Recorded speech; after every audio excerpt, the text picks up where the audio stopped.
Et maintenant, écoutons un nouveau mystère de Dijon, conté par le guide conférencier Clément Lassus. Un soupçon de terreur. Comme on le dit par tradition, lorsque le doute survient, mieux vaut s'abstenir. Telle est la devise qu'auraient dû suivre certains Dijonnais ou touristes d'un jour qui ont choisi la facilité en allant déguster les gourmandises d'un célèbre pâtissier. Nous voici place Saint-Jean, autrefois l'une des plus attractives de la ville, sans doute parce qu'elle sert pour le marché au vin. Il transite par la porte-douche, puis la rue éponyme, pour enfin atterrir sur les tables de ceux qui aiment en récolter les plaisirs. Cette tendance a été oubliée depuis bien longtemps, si bien que de place, elle n'a plus que le nom. Parmi toutes les maisons qui bordent cette rue, il en existe plusieurs qui remontent au Moyen-Âge. Toutefois, il en est une qui fascine particulièrement à cause d'un oubli dans sa construction, ou presque. Si son histoire ne se limitait qu'à ce seul détail, il y aurait peu à raconter. À Dijon comme ailleurs, il existe au XVe siècle plusieurs enseignes qui permettent à qui le souhaite de se restaurer. Dans la plupart des cas, on choisit une auberge qui offre à la fois le gîte et le couvert, mais lorsque l'envie nous prend de goûter au meilleur des mets, on s'oriente vers des artisans, des boulangers, bouchers, maraîchers ou encore pâtissiers. La place Saint-Jean était fréquentée et attirait du monde qui venait parfois de très loin pour acquérir le précieux nectar. La haute bourgeoisie et parfois même la noblesse ne se refusaient pas quelques délices bien choisis pour leur table mondaine. Ainsi, lorsque les membres du Parlement de Bourgogne choisissent la pâtisserie de Jean Carquelin, il devint vite très réputé. Il travaille de jour comme de nuit pour produire des aliments tant sucrés que salés.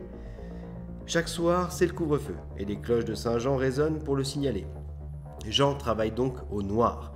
C'est ce que signifie travailler de nuit et braver l'interdit. Dans une ambiance froide et en prise d'un brouillard épais, en pleine nuit, des cris retentissent d'une rue voisine, la rue du Bourg. C'est une femme bouleversée du nom de Guillemette Torchepinte qui hurle « J'ai perdu mon fils! Qu'on me rende mon fils !» En ces temps troublés par les maladies et les guerres, il n'est pas rare que des drames ne se produisent.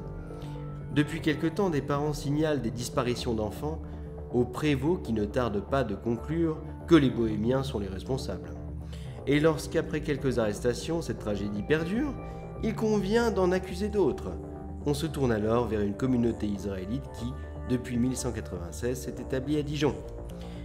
Mais quand il est évident que le coupable court encore les rues, une personne décide de prendre la parole et demande « C'est étonnant, à chacun de mes passages près de la maison du bon Carquelin, je sens une odeur de viande que je n'ai jamais sentie. » Une milice entre dans son saloir et finit par découvrir la terrible vérité. Sous une trappe dissimulée étaient éparpillés des fragments de doigts d'enfants. Il est arrêté à l'instant pour être plus tard condamné à mort. Il est conduit sur le champ de Morimont pour y subir le supplice de la roue. Et pour que l'infamie de sa pâtisserie soit à jamais reconnue et que ce crime odieux ne soit plus perpétré, la ville décapite également la maison sans toit.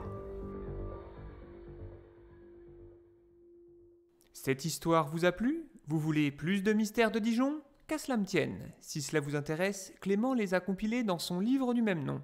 Les informations sont en description si cela vous intéresse. Un petit post-scriptum. Cette histoire-là était une légende urbaine de Dijon, mais les suivantes, elles, seront bel et bien réelles.